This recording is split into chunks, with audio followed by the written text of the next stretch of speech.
आपण पाहत आहात प्रेस मीडिया न्यूज। खासदार प्रणितीताई शिंदे यांच्या पत्राला एमएससीबी अधिकाऱ्यांनी दाखवली केराची टोपली। मोहोळ तालुक्यात 10 तास सिंगल फेज वीज बंद। दातपूर, शिंगोली, टाकळी, विरवडे, तरडगाव गावातील नागरिक त्रस्त।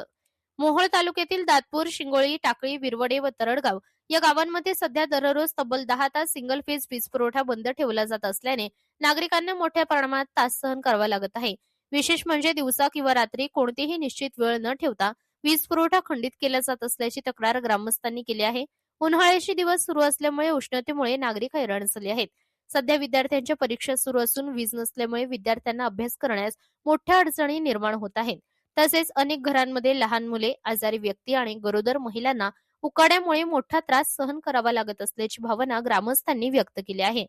महावितरण प्रशासनाकडून मिळालेल्या माहितीनुसार विरवडे एजी, दातपूर एजी व शिंगोली एजी हे शेतीपंपाचे फीडर वरिष्ठ कार्यालयाकडून इमर्जन्सी लोड शेडिंग असल्यामुळे पुढील आदेश येईपर्यंत बंद ठेवण्यात आले आहेत। मात्र याबाबत नागरिकांना कोणतीही पूर्वसूचना देण्यात आलेली नसल्यामुळे ग्रामस्थांमध्ये नाराजी व्यक्त होत आहे। दरम्यान या समस्येबाबत काही नागरिकांनी लोकप्रतिनिधींशी संपर्क साधण्याचा प्रयत्न केला, मात्र संपर्क न झाल्याची तक्रार ग्रामस्थांनी केली आहे। त्यामुळे नागरिकांमध्ये संतापाचे वातावरण निर्माण झाले आहे। सोलापूर लोकसभा मतदारसंघाच्या खासदार प्रणितीताई शिंदे यांनी या प्रश्नाकडे गंभीर लक्ष देत सोलापूर ग्रामीण महाराष्ट्र राज्य विद्युत वितरण कंपनी लिमिटेड चे कार्यकारी अभियंता यांना लेखी पत्र देऊन संबंधित गावांमधील वीज पुरवठा सुरळीत करण्याची मागणी केली। मात्र खासदारांकडून पत्र दिल्यानंतरही दातपूर, विरवडे, शिंगोली व तरडगाव या गावांमध्ये अद्याप वीज पुरवठा सुरळीत झाला नाही, अशी नाराजी नागरिकांनी व्यक्त केली आहे। यामुळे महावितरणचे अधिकारी नागरिकांच्या समस्या का ऐकत नाहीत, असा सवाल ग्रामस्थांकडून उपस्थित केला जात आहे। तसेच सध्या तीव्र उष्णतेची लाट सुरू असून वीज पुरवठा नसल्यामुळे उष्माघाताचा धोका वाढला आहे।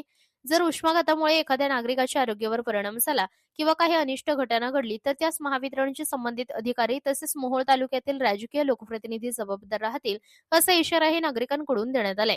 सध्या नागरिकांच्या मनात वीज पुरवठा नेमका कधी सुरू होणार असा प्रश्न निर्माण झाला असून प्रशासनाने तातडीने उपाययोजना करावी अशी मागणी जोर धरत आहे। प्रतिनिधी सूरज पारवे, प्रेस मीडिया न्यूज, मोहोळ।